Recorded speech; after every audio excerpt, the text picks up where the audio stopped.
வணக்கம் நண்பர்களே. நம்ம எல்லாரோட கவனமும் இப்போ மேற்காசியா மேல இருக்கு இல்லையா? ஆனா உங்களுக்கு ஒன்று தெரியுமா? நம்ம நாட்டுக்குள்ளேயே சரியா 60 வருஷமா நடந்த ஒரு பெரிய போர் இப்பதான் முடிவுக்கு வந்திருக்கு. இந்தியா ஜெயிச்ச ஒரு போர்.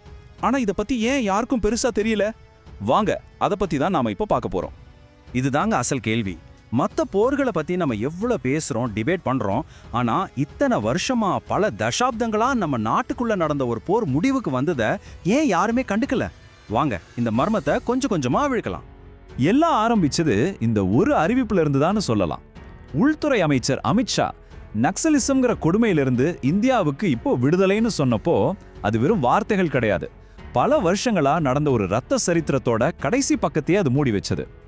அந்த அறிவிப்புக்கு பின்னாடி எவ்வளோ பெரிய வலி இருக்குன்னு தெரிஞ்சுக்க இந்த நம்பர்ஸை பாருங்க. இது சும்மா ஸ்டாட்டிஸ்டிக்ஸ் இல்ல. 5000க்கும் மேல நம்ம பாதுகாப்பு படை வீரர்கள், 20,000க்கும் மேல அப்பாவி மக்கள். யோசிச்சு பாருங்க எவ்வளோ பெரிய இழப்பு. இதுதான் அந்த 60 வருஷ போரோட நிஜமான ரொம்ப சோகமான முகம்.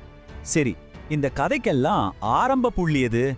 எங்கேயோ ஐரோப்பாவில் உருவான ஒரு ஐடியாலஜி எப்படி இந்தியாவில் ஒரு சின்ன கிராமத்துல ஒரு பெரிய புரட்சியை உண்டாக்குச்சு? வாங்க கொஞ்சம் டைம் டிராவல் பண்ணி இது எங்க ஆரம்பிச்சதுன்னு பார்க்கலாம். பாத்தீங்களா எப்படியெல்லாம் ஒன்னோட ஒன்று கனெக்ட் ஆயிருக்குன்னு. 1848ல் கார்ல் மார்க்ஸ் போட்ட ஒரு விதை 1949ல் சீனால மாவோ தலைமையில ஒரு பெரிய புரட்சியா மாறுது. அதோட தாக்கம் கரெக்டா 1967ல் நம்ம இந்தியாவோட நக்சல்பாரி கிராமத்துல ஒரு விவசாய புரட்சியா வெடிக்குது. இது ஒரு சித்தாந்தத்தோட உலக பயணம்னு கூட சொல்லலாம். எந்த ஒரு பெரிய புயலுக்கும் ஒரு சின்ன தூசு தான் ஆரம்பமா இருக்கும் இல்லையா? அப்படிதான் இந்த பெரிய ஆயுத போராட்டத்துக்கும் ஆரம்பம் விமல் கிசான்கிற ஒரு விவசாயியோட கதை. அவருக்கு கோர்ட் ஆர்டர் இருந்தும் கூட அவரோட நிலத்தை ஒரு நிலப்பிரபு தர மறுத்துட்டாரு. ஆனா இது வெறும் ஒருத்தரோட பிரச்சனை இல்ல. அப்போ பரவலா இருந்த நில அபகரிப்புக்கும் பழங்குடி மக்கள் சுரண்டப்பட்டதுக்கும் இது ஒரு சின்ன உதாரணம் தான். அதனாலதான் அவருக்கு நடந்த அநீதி மொத்த தேசத்தையும் உழுக்குன ஒரு இயக்கத்துக்கான தீப்பொறியா மாறிச்சு. அதனால தாங்க இந்த இயக்கத்துக்கே நக்சலிசம்னு பேர் வந்தது. 1967ல் அந்த புரட்சி வெடிச்ச மேற்கு வங்காளத்தில் இருக்கிற அந்த சின்ன கிராமத்தோட பேர் தான் நக்சல்பாரி. அந்த கிராமத்தோட பேர் தான் பின்னாடி இந்தியாவோட மிகப்பெரிய உள்நாட்டு பாதுகாப்பு அச்சுறுத்தலா மாறுச்சு. ஒரு சின்ன கிராமத்துல ஆரம்பிச்ச தீ எப்படி நாடு முழுக்க காட்டு தீ மாதிரி பரவுச்சு? இப்போ இந்த இயக்கத்தோட உச்சக்கட்டத்தை பத்தி பார்க்கலாம். அதாவது இந்திய வரைபடத்துல ஒரு பெரிய சிகப்பு கோடு போட்ட மாதிரி உருவான அந்த ரெட் காரிடார் பத்தின கதை தான் இது. இந்த நம்பரை பாருங்க, 180. இது சும்மா ஒரு நம்பர் இல்ல. ஒரு காலத்துல இந்தியாவோட 180 மாவட்டங்கள்ல நக்சல்களோட ஆதிக்கம் இருந்துச்சு. அதாவது அவங்க கண்ட்ரோல்லயோ இல்ல அவங்க செல்வாக்குலயோ இருந்துச்சு. நாட்டுல கிட்டத்தட்ட 3ல் 1 பங்கு பகுதி. யோசிச்சு பாருங்க. சத்தீஸ்கர்ல இருந்து ஒடிசா, பீகார், ஆந்திரா வரைக்கும் கிட்டத்தட்ட நேபாள பார்டர்ல ஆரம்பிச்சு சவுத் இந்தியா வரைக்கும் இந்த ரெட் காரிடார் நீண்டு இருந்துச்சு. இது ஏதோ ஒரு ஸ்டேட்ல நடந்த பிரச்சனை இல்ல, இந்தியாவையே 2ஆ பிரிக்கிற மாதிரி ஒரு பெரிய அச்சுறுத்தலா இது வளர்ந்துச்சு. இப்ப நாம பார்க்க போறது ரொம்பவே முக்கியமான ஒரு விஷயம். நக்சலைட்டுகள் எப்படி ஒரு அரசுக்குள்ளேயே இன்னொரு அரசாங்கத்தை, அதாவது ஒரு பேரலல் கவர்மெண்ட்டை நடத்தினாங்கிறது தான். நம்ம அரசாங்கத்துக்கு கோர்ட் இருக்குன்னா அவங்க மக்கள் நீதிமன்றம்னு வச்சிருந்தாங்க. போலீஸ் ஆர்மிக்கு பதிலா அவங்க கிட்ட ஆயுதம் ஏந்தினா படைகள் இருந்துச்சு. நாம அரசாங்கத்துக்கு வரி கட்டுற மாதிரி அவங்க புரட்சிகர வரின்னு வசூல் பண்ணாங்க. இது ஒரு தனி அரசாங்கமே தான்.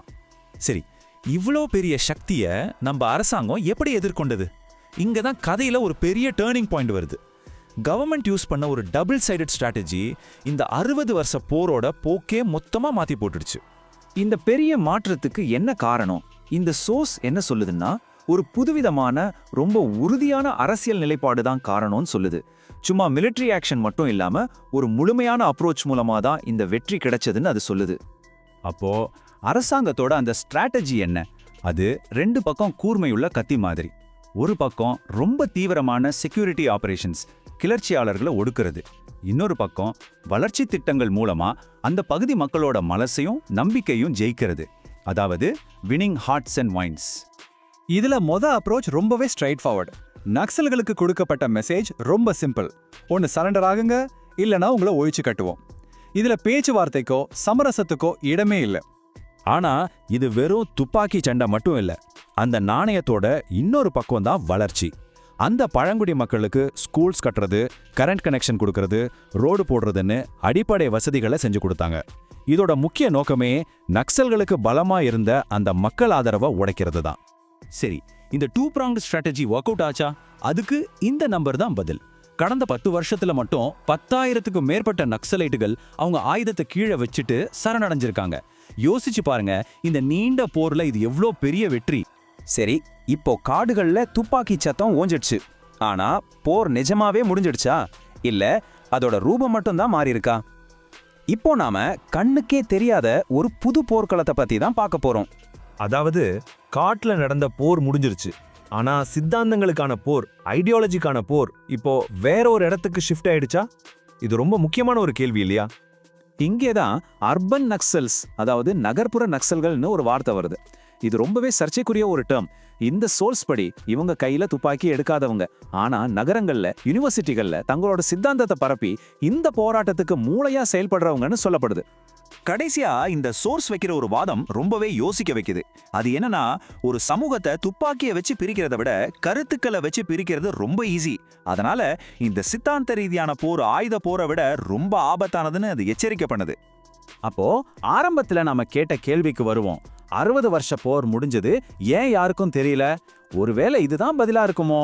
போர்க்களம் காடுகள்ல இருந்து நம்ம விவாத மன்றங்களுக்கு மாறிடுச்சு. அதனால நம்ம கவனமும் மாறிடுச்சா? இத பத்தி நாம ஒவ்வொருத்தரும் யோசிக்கணும். நன்றி.